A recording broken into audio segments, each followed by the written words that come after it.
خوب سمجھ لیجئے کہ یہ رمضان کا مہینہ پورا اور آخری عشرہ خاص طور پر یہ اس لیے ہے کہ بندے کا براہ راست اپنے اللہ تبارک و تعالیٰ سے جوڑ قائم، بندہ براہ راست اللہ تعالیٰ سے رجوع کرے۔ یہ کوئی اجتماعی عبادت نہیں، یہ کوئی ایسی عبادت نہیں ہے کہ جس میں اکٹھے جمع ہو کے ایک جلوس نکالیں یا ایک جلسہ کریں اور سب چراغاں کر کے دعوتیں کھائیں۔ اس کام کا نہیں ہے یہ تو اس کام کے لیے ہے کہ بندہ براہ راست خلوت میں، تنہائی میں اپنے اللہ سے رابطہ قائم کرے۔ اور حدیث میں تہجد کی نماز کے لیے جو ایک بڑا خوبصورت لفظ آیا ہے کہ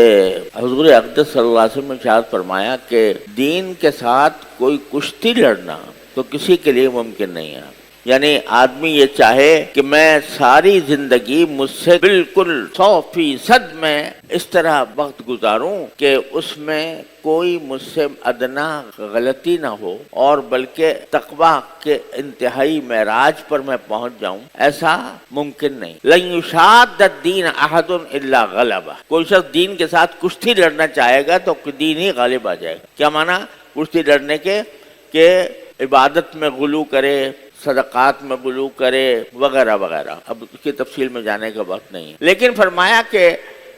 سددو وقاربو، تم 100% بالکل پوری زندگی اس طرح گزارو کہ ایک لمحہ بھی اللہ تبارک و تعالیٰ کی رضا کے خلاف نہ گزرے۔ یہ ہونا تو تم سے مشکل ہوگا، لیکن سیدھے ہو جاؤ، سیدھے پوری طرح نہیں ہو سکتے تو سیدھے ہونے کے قریب آ جاؤ۔ سددو وقارب، یعنی جتنی ہو سکتا ہے ایک عام آدمی کے لیے اللہ تعالیٰ کا قرب حاصل کرنے کے کوئی جو معروف راستے ہیں ان راستوں میں سے کوئی راستہ قریب پہنچنے کے لیے قرب اختیار کرنے کا اختیار کر لو۔ کبھی تھوڑی بہت غلطی ہوگی تو اللہ تعالیٰ خود ہی معاف کر دیں۔ ان تجتنبوا کبائر ما تنہون عنہ نکفر عنکم سیئاتکم وندخلکم مدخلا کریما، ہم نے جو بڑے بڑے گناہ تمہارے اوپر تمہارے لیے حرام قرار دیے ہیں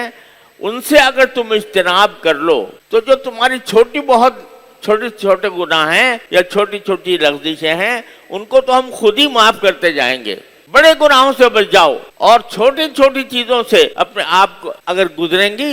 صادر ہوں گی تو ہم خود ہی معاف کر دیں گے۔ وَنُدْخِلْكُمْ مُدْخَلًا كَرِيمًا، اور ایک عزت والی جگہ پر تم کو داخل کر دیں گے، یعنی جنت۔ تو قرآن بھی یہ کہتا ہے، رسول کریم صلی اللہ علیہ وسلم نے فرمایا سددو وقاربو، پوری طرح سیدھے ہونا تو ذرا مشکل ہوگا کیونکہ تمہاری انسان کی طبیعت ہی ہم نے ایسے بنائی ہے کہ کبھی نہ کبھی کوئی لغزش کھا جاتا ہے، تو ہر وقت چھوٹی چھوٹی باتوں کے اوپر بہت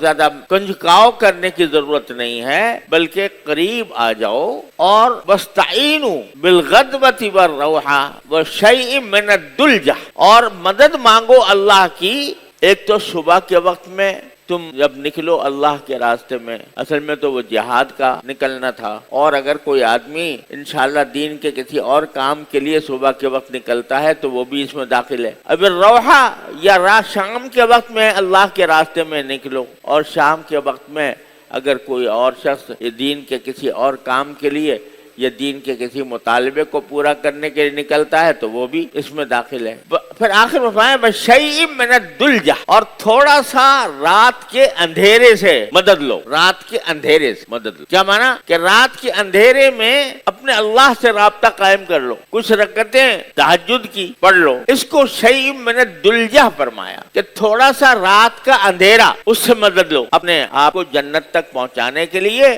اور دوزخ سے نجات پانے کے لیے کچھ رات کے اندھیرے سے مدد لو۔ رات کے اندھیرے سے مدد لینے کے معنی یہ ہے کہ رات کے اندھیرے میں اپنے اللہ سے براہ راست رابطہ قائم کرو۔ اب یہ جو لفظ ہے نا کہ اندھیرے سے مدد لو، رات کے اندھیرے سے مدد لو، تو یہ بتا رہا ہے کہ اندھیرا بذات خود مقصود ہے۔ اندھیرے میں اللہ تبارک و تعالیٰ سے رابطہ کرنا یہ بذات خود مقصود ہے، چراغاں کرنا مقصود نہیں، روشنیاں کرنا مقصود نہیں، بلکہ اندھیرے میں ایسے وقت میں اللہ تعالیٰ سے رابطہ قائم کرو کہ جس میں تم ہو اور تمہارا اللہ ہو، تیسرا کوئی بیچ میں حائل نہ ہو، شیء من الدلجہ۔ تو یہ راتیں جو آنے والی ہیں، یہ عشرہ جو آ رہا ہے، یہ تقریبات کا عشرہ نہیں، یہ دعوتوں کا عشرہ نہیں، یہ جلسوں کا عشرہ نہیں، یہ عشرہ ہے عبادت کا، تنہائی کی عبادت، اندھیرے کی عبادت، شیء من الدلجہ۔ اب بعض حضرات یہ اہتمام کرتے ہیں کہ آخری عشرے کی راتوں میں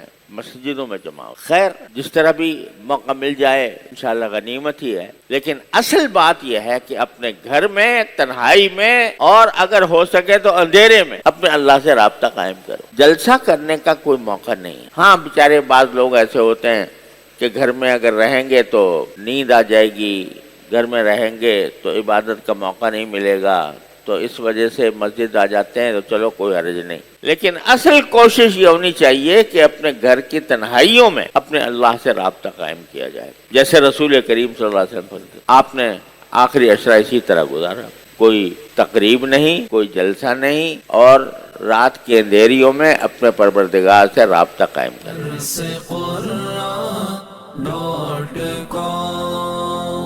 www.darsequran.com